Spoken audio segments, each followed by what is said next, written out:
Hi friends, Pastor Doug Batchelor. We want to welcome you to this special feature where we're going to be interviewing a very special guest.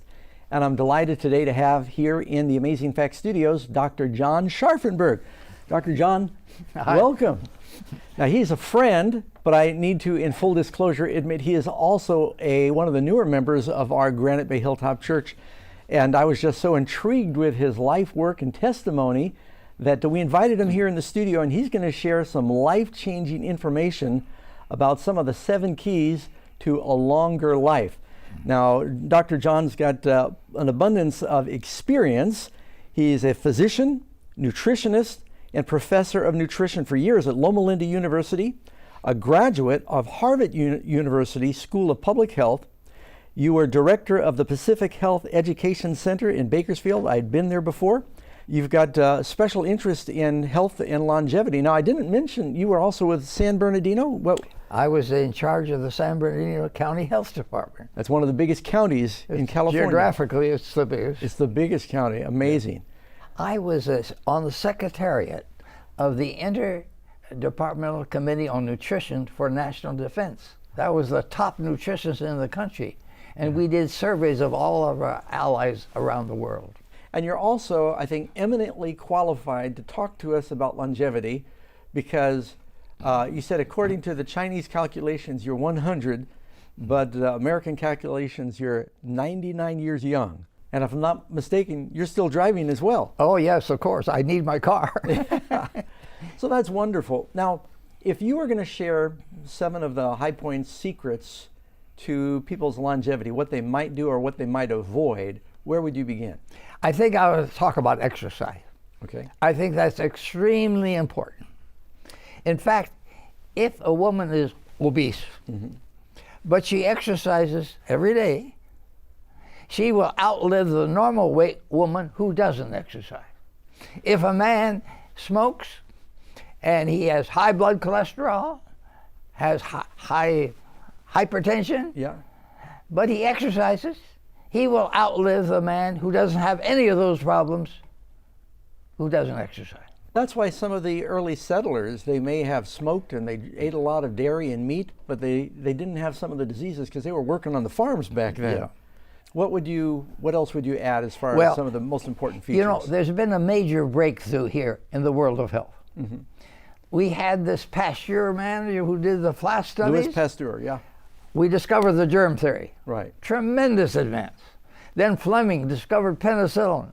Another tremendous One of the advance. greatest advances. Now, since 2010, we have another tremendous advance just equal to those, which people don't know about. But if you avoid 7 risk factors, you can decrease by 80% your cardiovascular disease, your strokes and your heart attack. 80%, you could decrease it. Now that's one of the biggest killers, isn't it? That kills more people than the next 5 leading causes of death combined.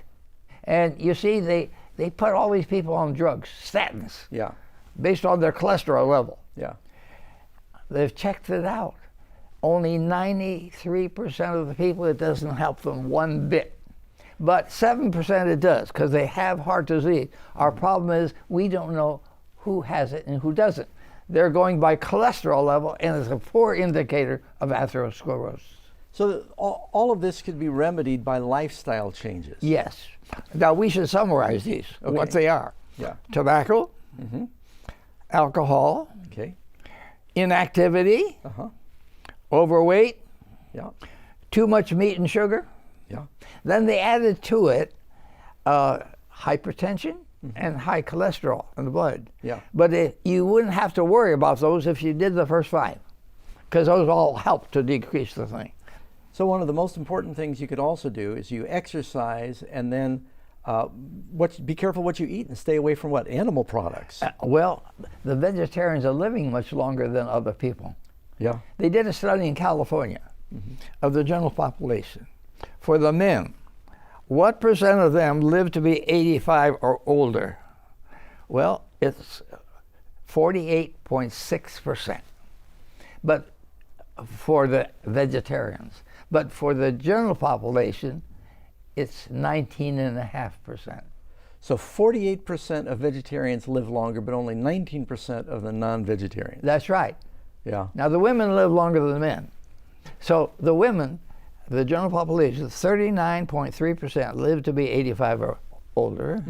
But for the vegetarian women, it was 60.1%. So the jury is in. If you're a vegetarian, you're going to have less disease and you're going to live longer. That's right. Now, if I remember right, the Bible says that was the original diet for man, a vegetarian diet. So it's like we were designed for that diet, and if we cooperate with that design, we're going to live longer. Yeah, that's right. So we've talked about the importance of exercise, and I agree with you that we certainly should stay away from, I always say I don't like to eat anything that had a mother. And so I've been a vegetarian for 35, 40 years now probably. And I hope I feel and look as good as you do at 99. Now, it's interesting that when the Heart Association said, cut down on the meat, cut out all that meat, you know, they said the vegetarian diet was the best diet in optimum diet in 2015. They said that. But the world, the population of the U.S., we rebelled against it. So they changed it. They said eat more fruits and vegetables. Yeah. They didn't talk about meat or vegetarian diet. But here's what they substituted. They said cut down on saturated fat. Yeah. No more than 5 to 6% of your calories should be saturated fat. But let me tell you the secret. That means vegetarian diet. Exactly. I think it's funny. You get on the airplane and they hand you a package of nuts and it says cholesterol free. Well, all nuts are cholesterol free, aren't they? Yes. So it's a good idea to don't eat anything that used to walk, swim, or fly, and you'll be safer, right? Yes. Now, I have a little chart here I want to show you. Sure. This is very exciting. Show you where the saturated fat is. Okay. The red represents the saturated fat. Okay? What has the most? Coconut. But fortunately, we don't grow coconuts here, so we aren't getting too much. But the other things are the meat fat and the dairy fat, the animal fat. And there's another one I don't have listed here is chocolate. Yeah. That's pretty high in saturated fat too. Yeah. But the butter we shouldn't be using, and the meat fat, the lard, the bacon, and that kind of thing we should avoid. That's what we need to avoid. Yeah. We should get 2 essential fatty acids here, the blue and the green. The blue is linoleic acid. That's in most plant fats. Okay. That's good. But the green is the alpha-linolenic acid. That's not in many places. You'll find it in flaxseed. Oh, okay. But you have to grind it up because otherwise it'll go right through you and you don't get any of the oil. But these, the body doesn't make, and we have to have them to live. So eating lots of greens, fruits, and you'll get these fats that are the helpful fats. Yeah, the helpful fats. Soybean and cord. Yeah. That will give you your linoleic acid. And for the flaxseed, that's the alpha-linolenic acid. Okay. And chia seed. So some of the major things is not just what you eat, but you said we can greatly prolong our lives by staying away from tobacco in all of its forms. Yes. Of course, there's no nutritional value in tobacco in any way. I guess if a person drinks wine, they might get some vitamins, but alcohol's not good. Let me tell you about the latest study on alcohol. Okay. Dr. Max Griswold at the University of Washington did this study in 195 countries, the biggest study ever done, funded by a man who has a home just behind the university there, Bill Gates. Okay. He funded this study. Now, Max Griswold wanted to find out how much alcohol was safe. We've been saying 1 drink a day for women and 2 for men might be okay. Yeah. But his study showed 0. There's no level of which is safe. Now, he was a social drinker himself. Yeah. So he was wanting to find out how much is safe. It's not a biased study. He's being objective. That's right. He's got to review his old lifestyle now because of it. But he found out that there's a 0 level. And they said if there was any vitamin value, the negatives of alcohol offset that. Yes. And so all of it is dangerous, and it increases your risk of cancer. Yeah. You know, they were trying for years to argue a little bit of alcohol might help your circulation, but they saw the downside of cancer, not to mention, you know, the problems that alcohol causes with addiction, that it outweighs that. You know, alcohol is a big problem in causing breast cancer. Okay. Middle-aged women and so on. That's very important. They need to get rid of the alcohol. On a more positive note, since we're talking about drinking, what should we be drinking? We should be drinking water. Not at mealtime, but between meals. Yeah. Water should be the main thing. Yeah. There's a committee now, a panel, a group that gets together to see what solutions are the best to use, and they say water is the best. Drinking, and of course in North America, you go to the typical fast food restaurant, or you go to a convenience store and they got like 90 different things you could drink. And not only they have a lot of sugar, but a lot of them now have a lot of caffeine. Yes. And a lot of Americans in the soda pop, the tea, and the coffee, industrial strength coffee, Yeah. Folks are sort of hyper stimulated. Now we should be careful of pushing some things too far. Yeah. Because too much is bad and too little is bad. Mm-hmm. Now, for example, water. Yeah. It's good, but you can get so much it drops your blood sodium level, and that swells the brain up. It can kill you. Yeah. It can kill you. Yeah. Because your brain is swollen. We had that happen here in Sacramento. A lady was part of a show, a radio program, and they were seeing who could drink the most water and hold it the longest, and this lady died.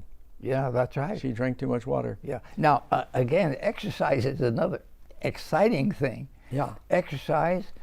If you don't exercise, you're going to die sooner. Mm-hmm. For every hour you exercise, you will live 3 hours longer. For every hour you exercise, you'll live 3 hours longer. Yes, that's the Harvard alumni study. I want to get up right now. See if I prolong my life. But you know, if you get too much exercise, you decrease your life expectancy same way. Oh, really? You can overdo it. You can overdo it, and a lot of people don't know that, and I hate to tell anybody that because most people are not getting any. Yeah. So now walking's a good exercise, right? Walking is a good exercise. Yeah, it is. Do you go downhill skiing, or do you do a lot of walking? Walking. Now, I believe in useful exercise. That's the word I'm using. Gardening, farming. Gardening, yes. Useful exercise, you see. Yeah. But I think it's very important in mid-age to get that exercise. Yeah. Not so much the young people and old people. It's middle age. Studies with Alzheimer's has shown that middle-age exercise can help reduce the risk. Oh, that's very important. So, am I still middle-aged or am I old now? Well, I want to reduce my Alzheimer risk. 40 to 70. Okay, then I can still do. I'm still there. Yeah. There's still hope. So we talked about the importance of a good diet: vegetables, fruits, grains, nuts, get the right kind of fats, avoiding meat in all forms. I'm hearing. Yeah. Now you mentioned butter. Like, would margarine or some vegetable butter imitation is better? Yes, it's much better. And then, but it used to. The way they did it before was hydrogenated. Right. Made trans fatty acids, which were not good. Yeah. But now they're having an emulsification process of mixing the oils together without hydrogenation. So get the non-hydrogenated. Yeah, because the hydrogenation produces trans fatty acids, and you have to put it on the label now. You know, I have an addiction to peanut butter, and I know a lot of the peanut butter is hydrogenated, and so I always buy the natural peanut butter now. Yeah. And I just find your body handles it a lot better. And so how important is rest in longevity? Rest is important. Batchelor did a study of 4 factors mainly. Rest was one of them. Getting the proper amount of sleep. Like 8 hours, 7, 8 hours. 7, 8 hours a night. Right. And you go to bed with the chickens at night, is that right? Yeah, I do. 8 or 9 o'clock, I'm in bed. Yeah. But I get up at 4 o'clock. So you have a good night's rest. Yes. Okay, well that's good. Now we're talking about the practical things of food and exercise and water. How important is it to have a good attitude? Well, You know, stress is a factor, Yeah. but we haven't listed it much because we don't know how to measure it. Yeah. So we don't know whether it's 1 stress or 10 stress or Yeah. what it is. You Hard know? to quantify stress. We don't know how to do that yet. Yeah. Now, people have stressful situations, but when you have trust in God, you can kind of unload the stress and find peace. It's not so much stress as a factor, it's your reaction to the stress. There you go. Is the factor. So having a good attitude and having a faith, and if you've got faith, then you can have peace even though there's trials in life. That can help with your longevity. Yes, that's right. Very important. What else you have to share about some of the keys for longevity? Well, one of the things that people don't hear about is childhood problems. Yeah. ACEs, adverse childhood experiences. If you have 6 of those, you might lower your life expectancy 20 years. What would be an example of one of those? Not taking care of your kids emotionally. Yeah. You know, you're oblivious of them in the house. You aren't spending any They time. need love and attention. Yes. Yeah. Not getting enough to eat. Yeah. They're poor. If they're malnourished when they're when they're young, Malnourished. that can shorten their long term. Or somebody in the family is mentally off. Oh. Or somebody in the family has gone to jail. See, those are all adverse childhood experiences. Creates stress when they're young that affects their longevity. It affects their diseases later in life. Yeah. It's very exciting Yeah. how most connections. diseases that you have in adulthood have started in childhood. So it's very important for parents to try and create a healthy environment when kids are young for their Yes. longevity. Now, there are some young people who are resilient and can overcome the bad effects Yeah. if they have good mentors, Yeah. religious people, Yeah. or people who take them out into the country more, outdoor exercise and things. That's great. It's a challenge for us then to become friends with kids that might be in these high-risk situations, be good mentors to them, help them get in healthy environments, and you can prolong their lives. That's right. Understanding how the brain operates in early childhood is extremely important. That's where public health needs to put its money to make sure these kids have good mentors. Well, so we've talked about some things to do to lengthen your life and avoiding tobacco and alcohol, obesity, and of course one of the big killers in the world is diabetes right now, and it seems like it's an epidemic. But see, with these 7 risk factors, Yeah. diabetes is decreased 88%. By simply addressing the diet issues and the lifestyle. The lifestyle. Yeah. So some people can reverse their diabetes, certain types. We know we can reverse it. We can even reverse atherosclerosis. Really? Yes, there's a doctor in San Francisco. He took patients with clogged up coronary arteries, and he fed them proper diet. He put sacks of food on their doorstep. So for a year, he checked them out, and it decreased the atherosclerosis in the coronary arteries tremendously By changing their diets. by changing their diet. Well, I know people that have been diagnosed with that, and they got on a healthy exercise diet regime, Yes. and their arteries cleared out. So I've heard testimonies of people that have had that experience. You know, I understand that many people have heard of the blue zones, and they did a study of different spots in the world where people seem to have better longevity, and they came up with 3 or 4. I heard of Sardinia in the Mediterranean diet. Okinawa, Japan. But then they said that in North America, it wasn't so much the location as the faith of the people that live in Loma Linda, and that's where you're from before moving here to Sacramento. Yes. That they have just an extraordinarily high number of old people. That's right. That not only they live long, but they've got a high quality of life and they're active for a long time. Exercise is extremely important. You know, we think religion has something to do with this too, but it's hard to measure it. They have a questionnaire that they went out to a lot of people, and they say, put down 0 to 10. Yeah. Okay. Do you believe in God? Well, for most of us, it's either 10 or 0. Yeah. There's not any between halfway. Yeah. So a lot of those questions I didn't think were applicable to me. Yeah. I think we know that having a good social network and relationships is an important factor in health. And they say married people live a little longer than unmarried, typically. The question to ask about social relationships: do you have 1 or 2 friends that you can borrow money from? If you can, that's a good social relationship. I also like you because I know you've got a sense of humor. And I think that, what do they say, a merry heart does good like medicine. That's right. So I'm going to make your friend and you'll lend me money? Is it? So if, in concluding, anything else you want to share that you think that you'd like to say to the viewers you think is an important factor in longevity?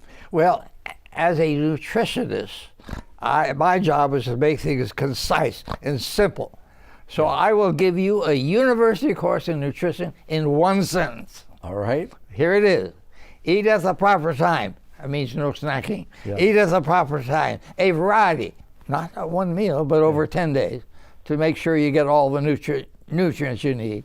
Eat at the proper time, a variety of natural, non-processed foods in quantities for ideal weight.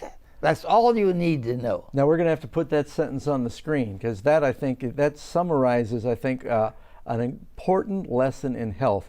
But you're going to tell me something else maybe about cholesterol. Yes. When you go see a doctor, you ask him, how's my cholesterol? He says, you're okay, don't worry about it. That's not enough.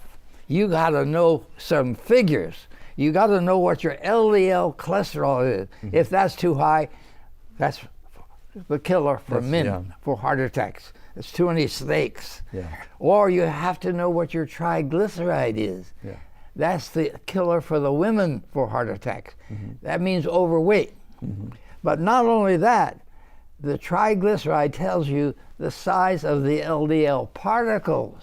Okay. There's 2 kinds of particles. One is light, buoyant type. If that's high, you only have twice the risk of a heart attack. But if the small, dense type are there, you've got 7 times the risk of a heart attack. Wow. But if the triglyceride level is high normal, you've got 90% of your LDL particles are the bad kind, small, dense type, like the diabetic has. Now, what is the good kind? Isn't there a... Well, the HDL, they said, was good. Okay, yeah. But it's not as good as we used to think. Okay. We think now it has nothing to do with heart disease. Oh, okay, that's good to know. I think people need to hear that. But you need to know from the doctor what your triglyceride level is and what your LDL cholesterol is. So don't just say, if he says, oh, cholesterol's okay, don't walk away with that. Find out what the details are. Yeah, right. Because that makes a big difference. Yes. And now we mentioned the air and the sunshine briefly, but I guess the way to get the right amount of vitamin D and fresh air is, you said, do your exercise in a practical way. I mean, maybe go outside and do some carpentry or do some gardening. Well, if you're outside, you get the sunshine. Yeah. Most work is done inside. The window keeps the vitamin D from getting into you see. But older people have a hard time because it has to go to the cholesterol in the skin, goes to the liver, goes to the kidneys, it all changes, forms it's actually a hormone. Yeah. But we call it vitamin D. Right. Okay? But older people, these things are all working at half speed. So they aren't getting it. They're going to have a supplement. So it's okay to take, I take a little vitamin D gummy every day. That's right. That's good. So, and if you are out in the sun, put on sunscreen, especially if you're a higher risk with your... But not for the first 20 minutes. So get 20 minutes of sunshine. Yeah. And then you might put on the sunscreen and be more careful about your exposure. That's good. It probably also matters a little bit what part of the planet you're on. You're not going to get as much direct sunshine in Alaska as you are in Guam. And I know I was in Australia and I walked for a few minutes with my shirt off just to get some sun.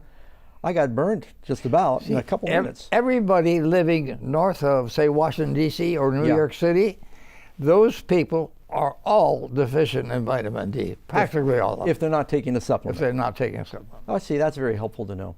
Now, I'm speaking more often now to people who are total vegetarians, don't use milk or eggs. Yeah. Now, how do you get your calcium? Yeah. The EPIC Oxford study showed there's more fractures of the bones in those who don't get enough calcium. Okay. But if you get, say, 525 milligrams a day, you have enough. You have no excess risk of a fracture. Yeah. Now, how do you do that? Natural way. You cut your salt intake in half. That controls the excretion of the calcium. Oh. See? And second thing is, make sure you get enough vitamin D, your blood levels are up properly, you will absorb 2 to 3 times more. So there's things we can do naturally That's to fascinating. get the calcium without taking a pill. So some people are maybe struggling with osteoporosis because they ate so much salt, they weren't keeping enough calcium. That's right. Interesting. I'd never put those two together. So is there a way to get calcium naturally through foods? Well, you have to avoid the foods that have lots of oxalic acid or phytic acid.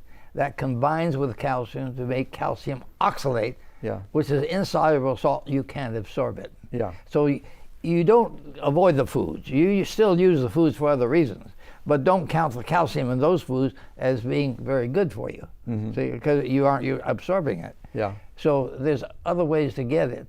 There are some foods that don't have it. For example, soy has some oxalate in it, oxalic acid, but it's absorbed well.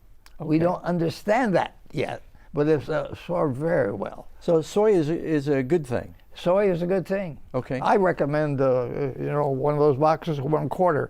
Okay. 100 grams. Yeah. There's 400-gram box, 100 grams a day of tofu. Oh, wow. I think it's so good for you. Okay, that's good to know. Now I'm a vegan vegetarian, so I'm concerned, make sure I'm getting my calcium.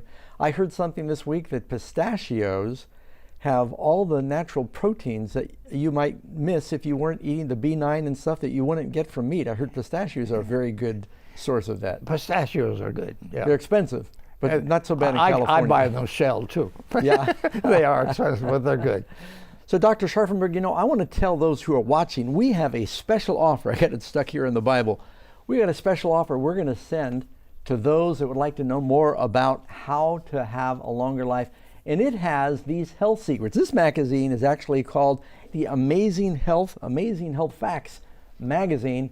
And you can contact the number on your screen or go to the website and find out more about this. Well, thank you so much, Dr. Scharffenberg. I think this has been very invigorating. And if people will practice the things that we're talking about now, that would probably reverse the health crisis and all the money that's being spent. It would, I think, help the economy.